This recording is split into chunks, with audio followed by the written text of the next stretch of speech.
You reread the silence like it's a document. You refresh the inbox. You start drafting a softer version of the same message in your head. You tell yourself you're being patient. You're not. You're carrying a choice that was never yours to hold. What feels like love is often refusal to let reality speak. Let's get precise. A lot of women do not struggle with loving. They struggle with stopping. Stopping the explaining, stopping the holding, stopping the hope that stays alive long after the pattern has answered. And here's the distortion. They call that openness. They call that devotion. They call that trusting the process. It isn't. It's overfunctioning in a spiritual outfit. It is control disguised as care. The issue is not that you loved deeply. The issue is that you kept using love to delay what was already clear. That's the part most people miss. You thought hope was keeping your heart open. But sometimes hope is just the last strategy the nervous system uses to avoid an ending.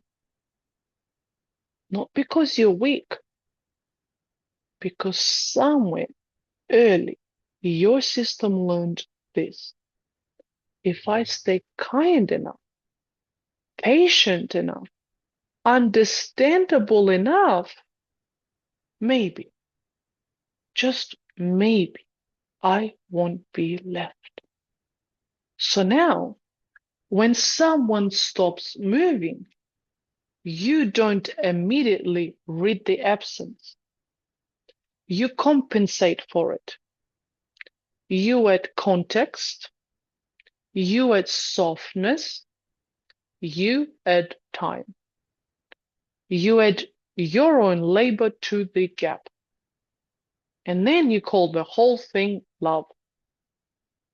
That's not love. That's bracing, not emotionally, structurally. Because when one person does not name their choice, the overfunctioning woman will often step in and hold the tension for both. She will interpret the pause. She will preserve the bond. She will carry the uncertainty. She will keep the bridge standing with her own body. And this is where it shifts. What is not holy is leaving the responsibility of choice on another person's shoulders without naming one's own. That line matters because it cuts through the illusion. Both choices are allowed. Both choices are holy. Yes, no, stay, leave, commit, decline. All of that is clean. What is unclean is silence that expects another person to keep carrying the emotional and relational weight of your indecision. Because this is where a lot of women get confused. They think maturity means staying spacious for as long as possible. Nope. Maturity means naming what is yours without making another adult responsible for your unspoken reality. That is sovereignty. That is excess governance. That is what clean participation looks like. Let me ask you something uncomfortable. How much of what you called love was actually your refusal to let behavior count as data? Inside the infinity method, Unbraced, this is this shift from emotional openness without governance into adult discernment with standards. This is what truth in action looks like. You ask once, clearly. You do not ask 5 different ways so the other person can feel less pressure.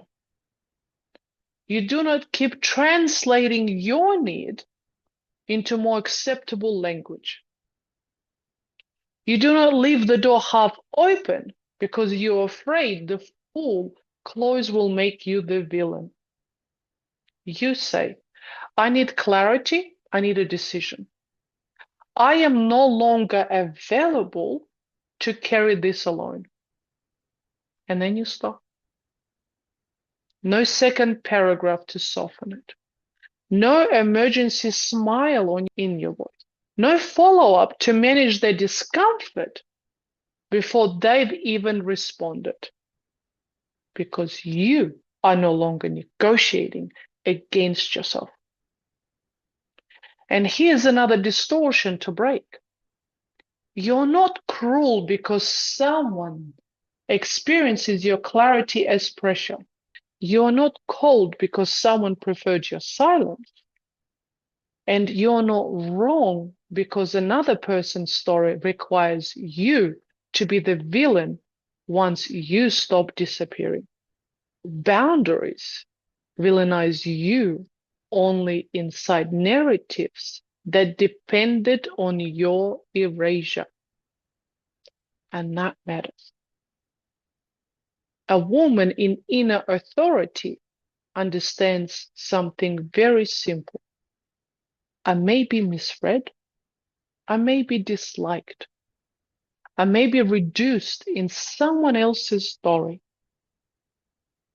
But I will not become absent in my own. And that's the upgrade.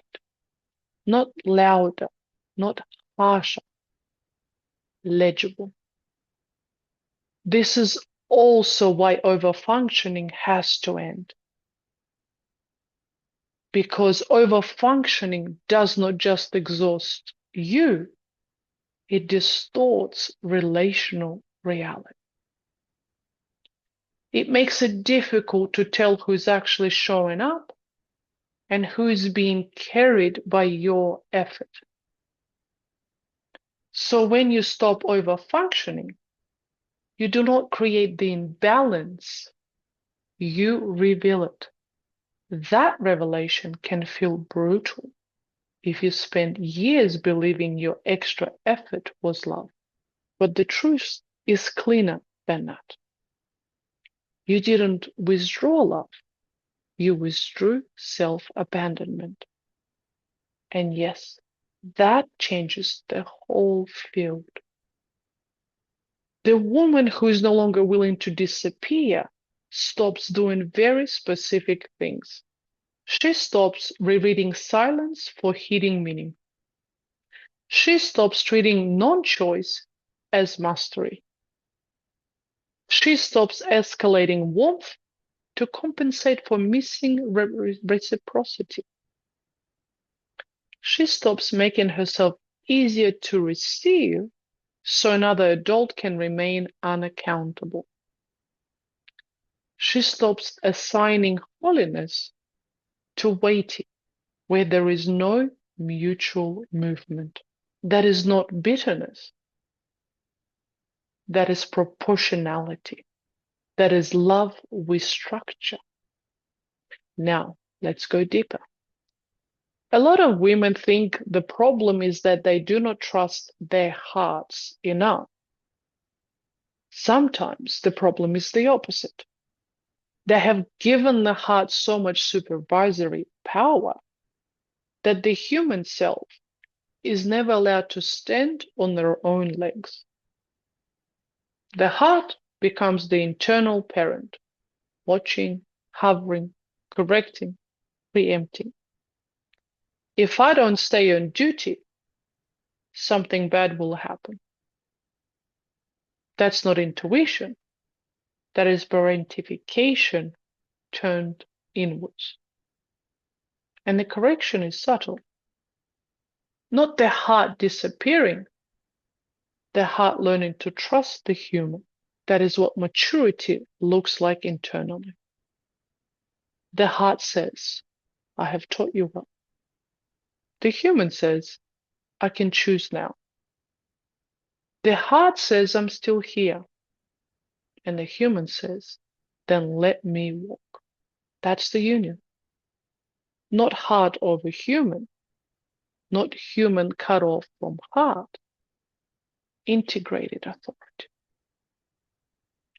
This is why the shift feels calmer than expected, because this is not rebellion, it is graduation.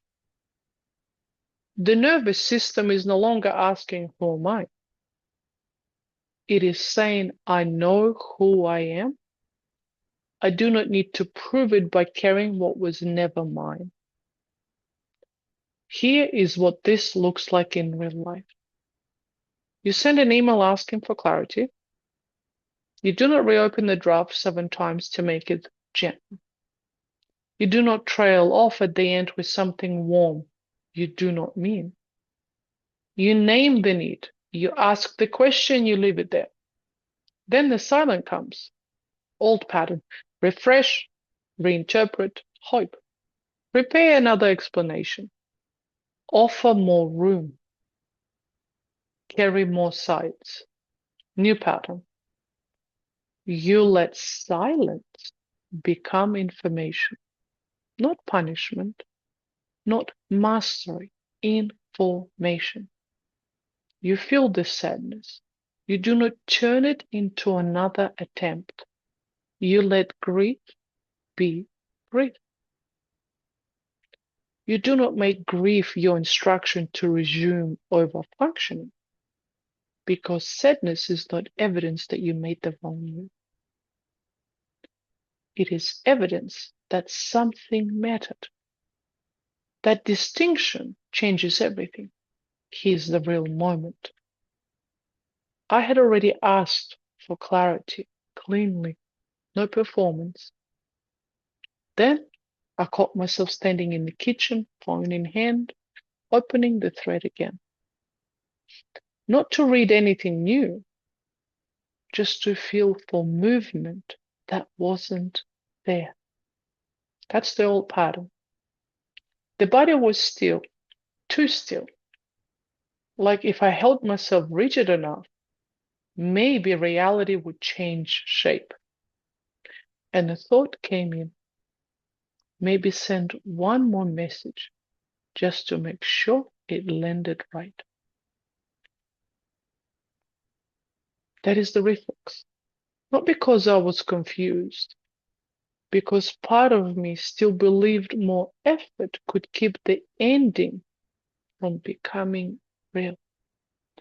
I put the phone down on the counter and I said out loud, no, I am not carrying this for 2 people. That sentence changed the room, not dramatically, but completely. My shoulders dropped. The urgency broke. The grief was still there, but it was clean now. Not bargaining, not chasing, not arranging myself into better odds. Just grief, just truth. Just a woman standing in her own life again. That is the moment of awareness. Not will I still be loved if I stop, but I do not need to overfunction to be safe anymore. That is the mirror cracking. Because the illusion was never just about another person. It was about the old identity contract. If I carry enough, I survive. If I stay understandable, I'm safer. If I disappear strategically, I keep connection. No. You may keep proximity, but you lose authorship. And a woman in phase 4 is no longer available for that trade. She understands that access must be earned through capacity, not chemistry, not admiration, not history, not potential, capacity. Can you choose? Can you name? Can you respond? Can you hold reality without requiring my overfunctioning to stabilize it? If not, you do not get the same access. That is not punishment, it is discernment. So let me leave you with this. Where are you still calling it love when what you are actually doing is carrying an unnamed choice for someone else? You don't become holy by disappearing. You become clean by naming what is yours. You don't have to earn love to be safe. If this is landing, stay with me.